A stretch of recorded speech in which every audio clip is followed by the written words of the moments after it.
So despite the fact that all of these things, the performances of those who ally themselves with the yellow group have been dominant, do you feel that that dominance will still for the last 30 years? Do you think that dominance will continue? I do not know whether they're dominant. But, well, not now, but they have been. You know, if they have a smartmatic.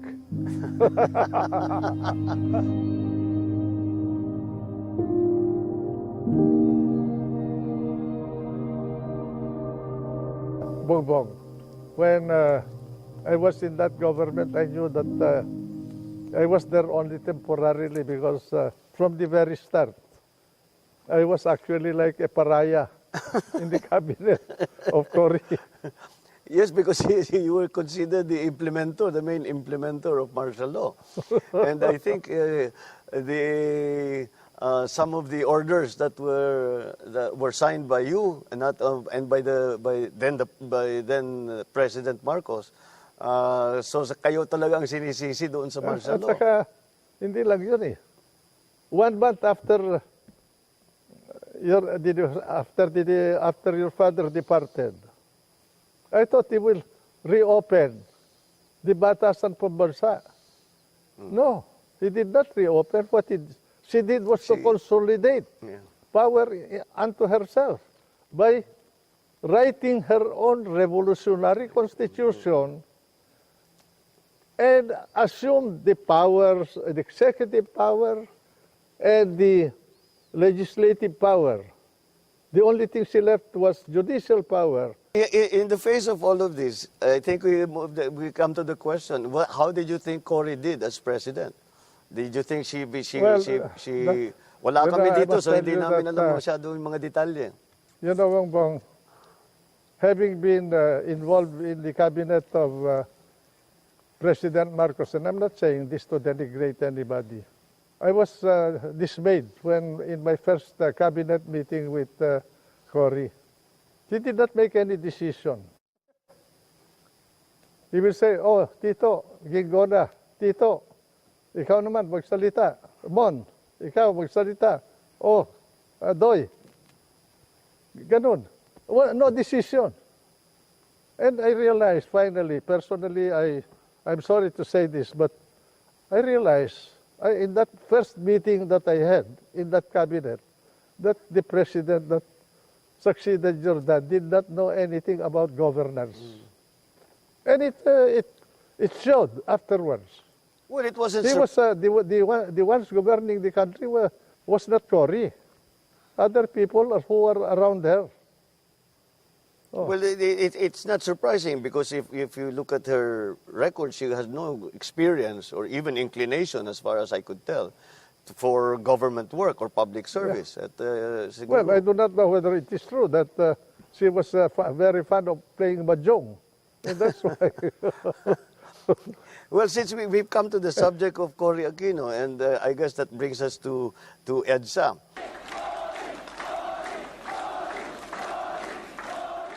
We've had more than one, we number them, EDSA 1 and EDSA 2. But this popular uprising has become already a part of the political narrative or the political methods of unseating a government or bringing a government down. In your view, is that a good development? Should it be part of the narrative? Should we choose our leaders this way? You cannot prevent people from marching in the streets to peaceably assemble for redress of grievances. That's constitutional. But in the case of the first EDSA, the question is why EDSA? Who decided that the event must be in EDSA? Cory did not decide that. None of the Liberal Party people decided that. They were all gone. They were in Cebu. While the drama in Manila was unfolding, Aquino was in the southern city of Cebu, continuing a post-election campaign advocating civil disobedience. It was there because we went to Camp Aguinaldo, right. And that is where the confrontation took place. Now, as far as we were concerned in the RAM, we never planned to involve the people. It was plainly, purely a military action, Military action. but with one condition, that we will not harm the president and his family. It just happened that it burst that day because of things that I do not want to discuss now, no? Involving a group of generals who had also a political plan. I do not know whether your father, I'm sure your father did not know, or your mother. But they had a political plan To for the country. to establish an alternative And government. from my point of view, I had to do something about it at that point in our history, because I was involved with the military. I was the head of the Department of Defense. I did not involve the generals of the military because they were involved. And so I had to work with young people in the military who were idealistic enough to agree to protect the interest of the country and the Filipino people without involving the people themselves. You see? But God was with us, because that event turned without any bloodshed, turned out to be bloodless. No? Yes. Oh, Because because your father restrained himself. I understand you gave them orders to wait. I told them to wait because There are massing civilians near our troops, and we cannot keep on withdrawing. They asked us to withdraw yesterday. When I talked to Mr. Enrile, he said you talked to you, we withdraw a disperse. little. My order is to disperse We the cannot withdraw all crowd the time, Mr. President. We without must. shooting them. No, hold on. You disperse the crowd without shooting them. I remember many of his advisors at the time in the palace, while we were observing what was happening in the camps with you and General Yeah. Ramos. Many were advising him to I read the book attack. of Art Armisa, no? But, And I saw the restraint of the president as gleaned from that book. And I saw also the folly of our plan to assault the palace. If we assaulted it, we could have been massacred.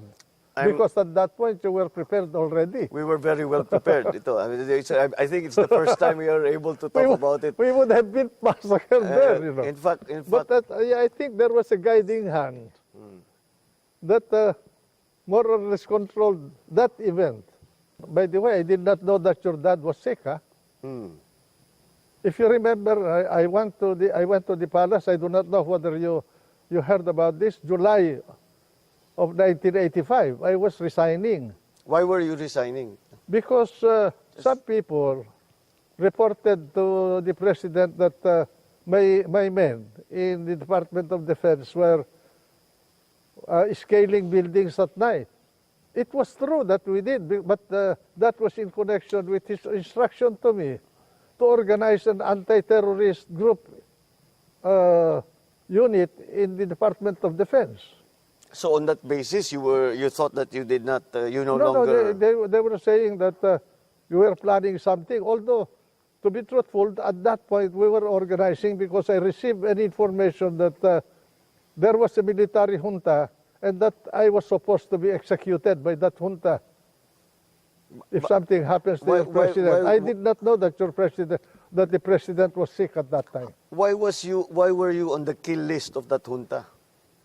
Why are you the declared Probably because I was a enemy? hindrance to their political objective. So unbeknownst to many or most people, there was a plan for a military takeover already. Correct. And the junta was already organized. Yeah. Can you tell us who the members of the junta were? Well, maybe for You will be surprised. The chief of his staff, the general of the head of the Philippine Army, the head of the Philippine Air Force, the head of the Philippine Navy, the head of the Philippine Coast Guard. Those were the members of the junta. How were they going to take over the reins of power? According to the information I received, if your father died, they were not supposed to announce it at all. They will keep it away from the knowledge of the public. They will invite all the members of the cabinet in the name of your father for a cabinet meeting. And once we are in the palace, we will be quarantined. But in my case, I will have to be executed. This is something that, again, I don't think maybe this is the first time that this information has seen the light of day. Well, So the uprising of what became EDSA was not a break with my father. It was an opposition to this junta. correct. But it just happened that on the day we went to Aguinaldo, we were already going to be arrested by the presidential guards Well, because because of the information that you got, that the palace got. And naturally, we had no other way except to defend ourselves. I think it reached a fever pitch when you were barricading, because I remember those helicopters, those very famous photograph of the helicopters landing on the roof and unloading firearms and military equipment. And nagbarikada na sila, That was the magbabarricade na. helicopter of Ng army. no, Yung that mga was, Huey. That was the helicopter assigned to the Secretary of National Defense. MND yun. I see. Yun na nga. That was But the helicopter I was using. they came and the photographs were Correct. published of them unloading firearms, Correct. unloading military Correct. equipment, communications equipment. And the assessment in the palace at the time was that this is the beginning of a coup d'etat. But we had information beforehand that there was going to be an attack on the palace. Correct. I received the information. But there was no plan to harm the president. That is what Greg Honasan also told me when we talked about this long after the actual That events. was our common agreement. And Minister Enrile commandeering the complex housing the Ministry of Defense. Well, Tito, I have been all this time since 1986. I have been wanting to ask you a question, and I have never found the opportunity to do it. And I think this is a good time. Yeah. After all that happened in EDSA, after all of this uprising, etc., nandun na kami, dinala na kami sa Guam and then eventually to Hawaii. Bakit hindi kayo ang nagpresidente? You knew the characters that were involved, and you were much more qualified than any of them. Your dad was giving me the government in the morning of Tuesday, February 25. I remember, Tito, I was there when he made the phone call to you. Correct. He was asking me to ask Cory to postpone her oath-taking. But I told him I would try. You know, Bongbong, I did not intend to take over power in the first place. But while I was inside Camp Aguinaldo, Camp Crame, I was thinking about what will happen. And I said, if the military will take over, I will involve the country into a possible civil war. Because the election was just finished. There is a big block of votes that voted for Cory. There was a big block of votes that voted for your father. And I was not exposed to the electoral process at that point. I'm sure that if the military took over and I assumed power, I will have enemies inside my military organization also. Then there is a possibility that the two forces that fought in that election will combine. Was it likely? It's possible. I suppose yung tropa namin and those who were opposed to you within the MND center. And then you have the bulk of the military at that point, who did not know where they will situate themselves. All of that I thought about it. By the way, Monday night, I called for Jimmy Ongping to come to Camp Crame. And I said, this event that is happening now will be a protracted event. Let us organize a provisional government to handle the running of our revolutionary government. They said they proposed 5 cabinet positions, just defense, finance, local government, justice, and foreign affairs. Sa inyo yung 4, kako, na posisyon. Sa amin, yung defense. Because I wanted to balance their political forces against the military forces. Alam mong ginawa nila that night? That is where I started to suspect them. They filled all the positions in the cabinet. They organized their own cabinet. But you had an agreement previous to that. Well, I had an agreement with Jimmy Ongping. Ay kako, hindi po na mga totoo na tao na itong kausap ko. Yes, it's always been a mystery to me because you were positioned perfectly to take over the reins of power. And we were all a little surprised watching this again from far away. And we were saying, for sure, I'm sure, si Minister... I was afraid not for myself, but for the country, that it will cause a bloodbath. I think you were similar in thinking to my father because one of the reasons, and I asked him this directly, is that why were you so hesitant to use force in 1986? Nung talagang papasukin na yung palasyo, binobomba na tayo, binabaril na tayo, ganun. Why were you not, marami naman kaming tropa, we were very well prepared. Because as I said, we received the information of an imminent attack on the palace 1 week before. You and General Ramos went to Krame and made your stand in Krame. So we had the chance to prepare. So we were wondering why did we not fight back with force? And he said that would have been the beginning of a civil war, which I think is exactly the way you saw it. That afternoon of when you left the palace, I do not know whether you were with the president. I was. When he called me, first he asked me, "Do you have any troops around the palace?" I said, "Mr. President, we do not have any troops around the palace." I said, "But there are people firing at us." Well, those are not our people. Can you send someone to help us to stop those firings? And so I said, I will send General Olivas there. Then I mentioned to him that I have just spoken to Ambassador Bosworth. Bosworth at the time. At the time. And then he stopped for a while.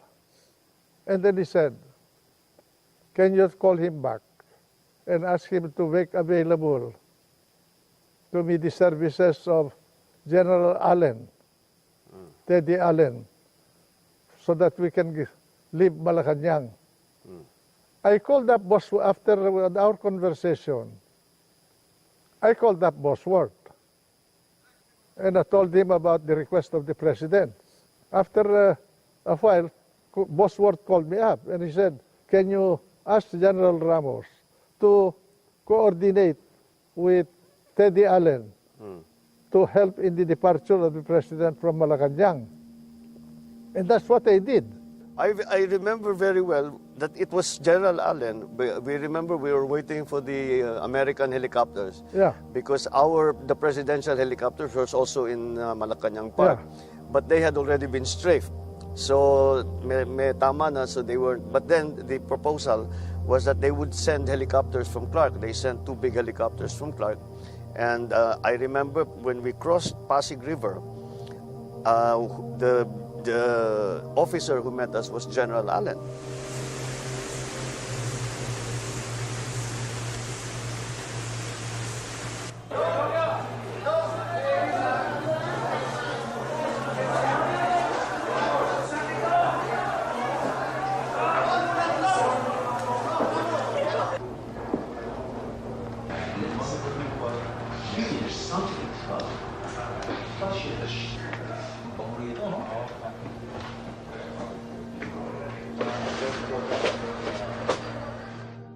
After I talked to the president, I rode to Wakwak, to the house of Josephine Cojuangco, the sister of Cory. because that's where she was. Cory was there. And then when I arrived, his whole cabinet, the people who became her cabinet officials were there. And Doña Aurora. And then I reported to Cory about my conversation with your dad, as well as my conversation with Bosworth, and that the president, your dad, was departing Malacanang. And then Cory did not know anything about that event. She called Bosworth. And then I remember Cory saying, shouted over the phone, "No, I do not want him here. Yes. Take him out." That's it. I remember that. Yeah. I remember that. That was in the middle of the night already. We were already in Clark. The Americans were still did not know quite what to do with us. The original arrangement is that we will be flown to Ilocos. Cory requested that from Bosworth when I made the report to Cory. And because of the interregnum, the gulo at that point, probably the transmission of the information to the operating units of the American military was delayed. Well, we were awoken. Well, we hadn't slept, but it was in the middle of the night. I remember General Allen asked to see my father, and I said that he's resting and he's not in the best of health. And what is it about? And he sat us down and he said that we were surrounded by NPA forces. And that there were two columns of NPA units coming. There were no NPA. Well, that was already, they misinterpreted the Poway to Hawaii. that was what eventually became the joke. On that basis, they said, we have to fly you out immediately. And instead of going to Poway, and the excuse that was given was that we cannot fly to Poway because Poway does not have lights to land in the middle of the night. Because, I knew that your dad had an intention of going up north. Because in the morning of Tuesday, he asked, if I go north, do you think I'll be protected? Of course, I told him. And if I get out of the country, can I come back? And of course, Mr. President, you are a president of the country, you are free to come back to the country. Those were my answers to him. Oh. So it was very much a decision at that time na ayoko dyan. Basta get him out of the country was then Cory's decision. Siguro sabi nakinig sila kay Cory, yung mga Amerikano, because sabi niya, peremptory yung kanyang sabi. No, I do not want him here. I take him out of the country. Well, that seems to be the same report that we got. And actually, eventually, the Americans told us that we were actually said the instruction was that not to be brought anymore to Ilocos, but to be taken out of the country. So Tito, let's take all of this now. With this as the foundation of all of as a historical background, context. The history was totally distorted to favor one group. And it is unfortunately continuing. That is why exercises such as these are important. Little by little, the truth will come out. Well, I'm glad that you have asked me to join this conversation so that at least we can somehow correct the distortions of history. I am very grateful to you. And I'm willing to challenge anybody here in this country to debate with me about the events. Well, Tito, your knowledge and your perspective is based on actual experience and actual facts. I think that is the difference between you I did not and those that have been facts. challenging you. I have not lied to the people. I have not manipulated the events. I dealt with them as I faced them.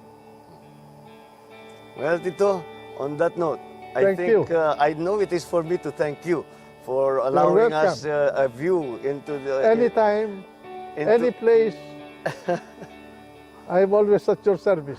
Just thank you very, very much.